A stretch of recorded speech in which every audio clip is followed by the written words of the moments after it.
Кыргызстандын дипломатиялык кызматынын 75 жылдык тарыхы 1944 жылдан башталат. Бул жылы Кыргыз ССРинде Тышкы иштер эл комиссариаты негизделген. Кыргыз дипломатиясынын тарыхын шарттуу түрдө экиге бөлүп караса болот. Биринчиси 1944-1990 жылдар жана Кыргызстан эгемендик алгандан кийинки мезгил.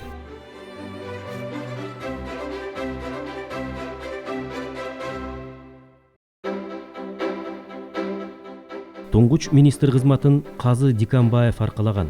Ал эл аралык мамилелердин бекемделишине салымын кошкон. Анын жолун Шамшыт Таянов, Гүлүпа Кондучалова, Сакин Бегматова, Жамал Ташыбекова, Роза Отунбаева жана Жаңыл Түмөнбаева улаган. Тышкы иштер министрлигин ошондой эле Муратбек Иманалиев, Эднан Карабаев, Аскар Айтматов, Аликбек Жекшенкулов, Кадырбек Сарбаев, Руслан Казакбаев, Эрлан Абдылдаев жетектеп келген. Учурда өлкөнүн тышкы иштер министрлиги министр Чыңгыз Айдарбековдун жетекчилигинде иштөөдө.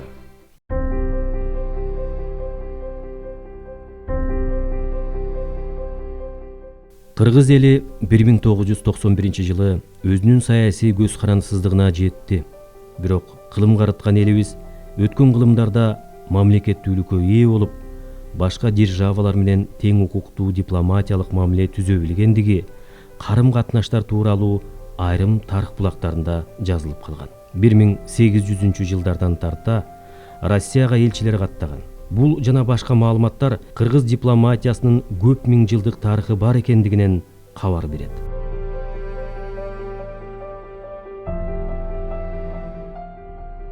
Кыргызстан Бириккен Улуттар уюмуна 1992 жылы 2 мартта мүчө болгон.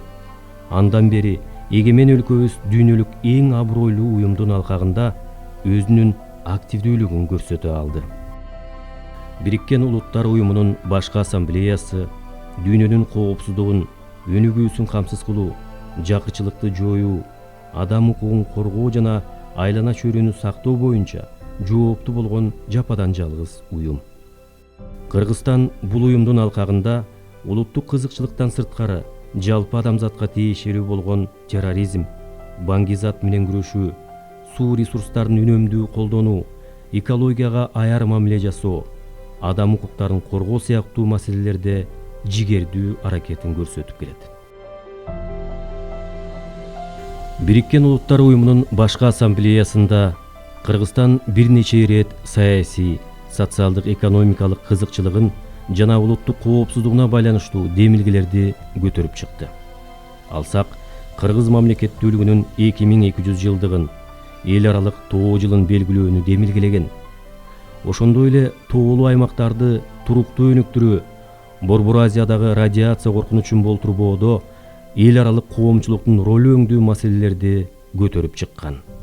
Кыргызстандын демилгеси менен бүткүл дүйнөлүк социалдык тең укуктуулук күнү белгиленип келет.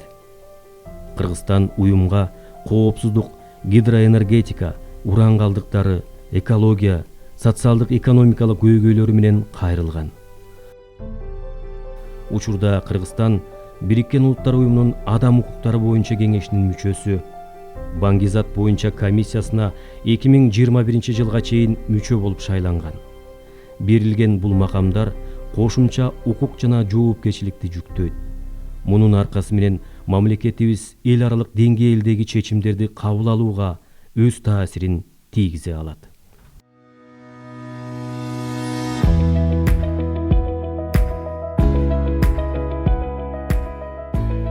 Кыргыз Республикасынын президенти Сооронбай Жээнбеков быйыл Кыргыз Республикасынын тышкы саясатынын концепциясы жөнүндө жарлыкка кол койду.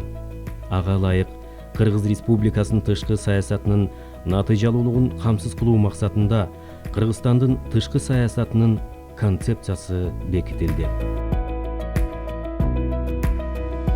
Мындан тышкары дипломатиялык кызмат жөнүндө мыйзам бар. Мыйзам дипломатиялык кызматтын укуктук негизин белгилейт, анын милдеттерин аныктайт.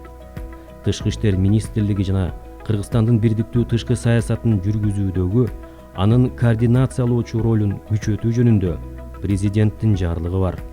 Анда Тышкы иштер министрлигинин укуктары менен милдети так көрсөтүлгөн. Кыргызстан дүйнө жүзүндөгү 163 мамлекет менен дипломатиялык мамиле түздү. Шанхай кызматташтык уюму, көз карандысыз мамлекеттердин шериктештиги, Жамааттык коопсуздук келишим уюму, Евразиялык экономикалык биримдик, Европадагы коопсуздук жана кызматташтык уюму, Түрк кеңеши жана башка бир катар уюмдардын толук кандуу мүчөсү болуп, өлкөлөрдүн интеграциялык процессине активдүү катышууда.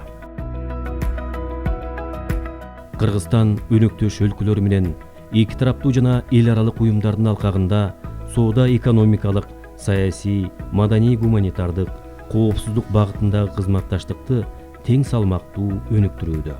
Өлкөбүздүн тышкы саясатын улуттук кызыкчылыктарыбызга шайкеш жүргүзүп, эл аралык аренада татыктуу коргоодо Кыргызстандын дипломаттарын алдыда дагы да көптөгөн милдеттер күтүп турат.